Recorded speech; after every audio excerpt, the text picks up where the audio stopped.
Parmi les autres matchs de ces quarts de finale de la Coupe de France régionale, Saint-Denis Football Club, Jeanne d'Arc des Dionysiens qui enchaînent avec bonheur plusieurs matchs importants, vous le savez. Ont-ils réussi à faire plier les Portois cette fois, comme ils ont pu le faire avec la Saint-Pauloise 4 jours plus tôt en Coupe de la Réunion? Eh bien, voici la réponse. Stade de la possession, stade Yuri Gagarine précisément, Saint-Denis Football Club, Jeanne d'Arc. Et les Dionysiens n'ont pas réussi à nouveau l'exploit d'éliminer une équipe de première division. Cette fois, c'était, je vous le disais, l'équipe de la Jeanne d'Arc avec ses supporters qui avaient fait le déplacement, le court déplacement sur le stade Yuri Gagarine à la possession pour assister à cette rencontre.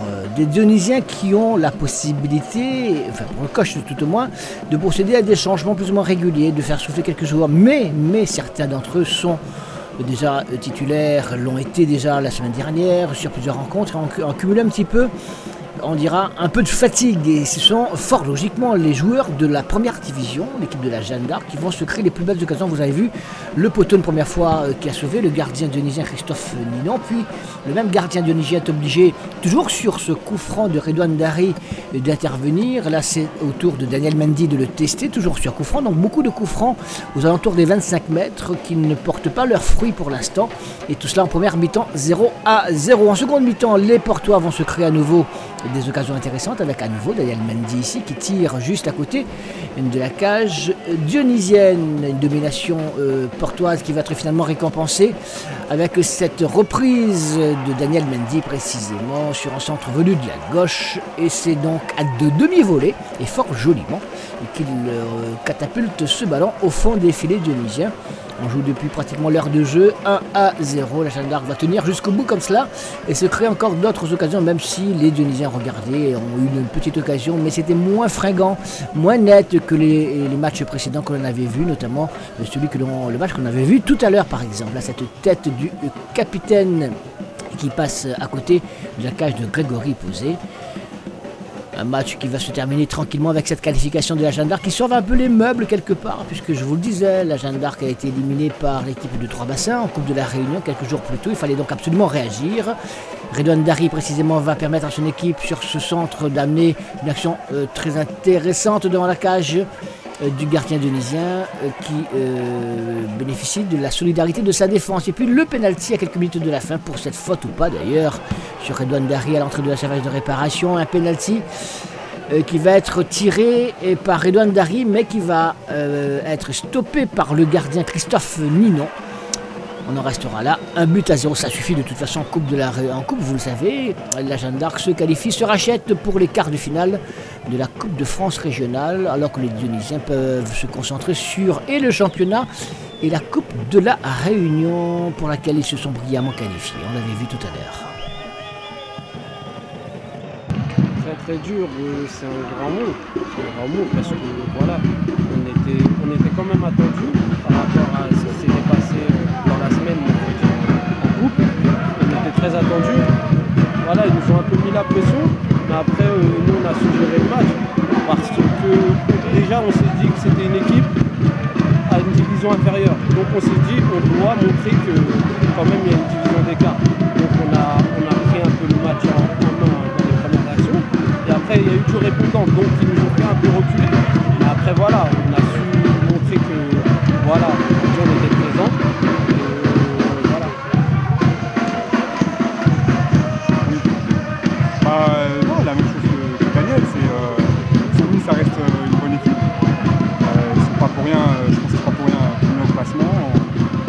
C'est vrai, voilà, on a fait une semaine quand même assez agitée avec la défaite de mercredi. On se devait de répondre aujourd'hui par une victoire, on n'avait pas le choix. Donc on a tout mis en œuvre. Et je pense que ce soir on a été sérieux, rigoureux. On a retrouvé, je pense, une équipe de la Jeanne. C'est de bonne augure pour le championnat ou... Oui, après la coupe, on dit toujours que c'est un bonus. C'est un bonus, comme souvent nous disent les faut pas oublier aussi que la Jeanne c'est une équipe de coupe. Hein. La Coupe de France pour la Jeanne d'Arc c'est quand même très important. Oui, la Coupe de France pour la Jeanne, oui, j'ai pu savoir que c'était très important pour eux. Ça leur tenait beaucoup à cœur, comme pour le peuple portois, les supporters, le président et tout ça. Voilà, après nous on a su ressentir l'importance que ça avait pour le peuple portois. Donc aujourd'hui on s'est donné à 2000% pour au moins continuer l'aventure et essayer pourquoi pas soulever la coupe cette année. Ouais, on se remet dans le bain.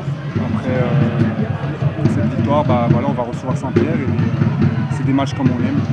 Donc j'espère que pour le championnat, ça va nous relancer puisqu'on a très bien débuté et puis on a un petit peu mal terminé, plus ou moins. Donc on va essayer je pense que cette victoire va quand même nous faire du bien parce que c'est une bonne équipe et voilà, ça va nous donner confiance pour la suite et on espère, on va se projeter déjà pour la semaine prochaine et essayer de faire encore une victoire. Oui, mais je crois qu'il faut rappeler à tout le monde qu'on en est à notre 4e match de suite en 3 jours. Et ce que j'ai dit tout à l'heure à vos collègues de la presse écrite, c'est que ça, les pros, quand ils font 2 matchs dans la même semaine, ils ont après un repos. Nous, on en est à 4, et 4 avec 3 bassins, Saint-Paul, la Jeanne. Mais là, on se repose vachement, parce qu'on joue mercredi encore contre l'Entre-deux, et samedi contre Saint-Louis. Donc ça veut dire qu'on a un rythme là, que les joueurs qui bossent ne peuvent pas tenir. Donc là, on a bien vu qu'en première mi-temps, on a reculé sur l'impact physique. Eux savaient très bien qu'on serait fatigués, donc ils sont venus nous chercher. On a reculé, on n'a pas été très bon. Et en deuxième mi-temps, on a été meilleur, et c'est à ce moment-là qu'on a pris un but. Et puis après, on aurait peut-être pu égaliser, mais bon, c'est les aléas du foot. Vous payez un petit peu les efforts de mercredi contre Saint-Paul? Non, pas ceux de mercredi, on paye ceux de Piton-Saint-Leu où on a ramé pour essayer de gagner, ensuite de Tourban-Bassin et là de Saint-Paul. Donc on paye les efforts de 3 matchs. Hein. Et on n'est pas armé pour pouvoir faire ça. Donc maintenant, ça nous fait une coupe de moins, on a encore la coupe de Réunion et on espère le championnat.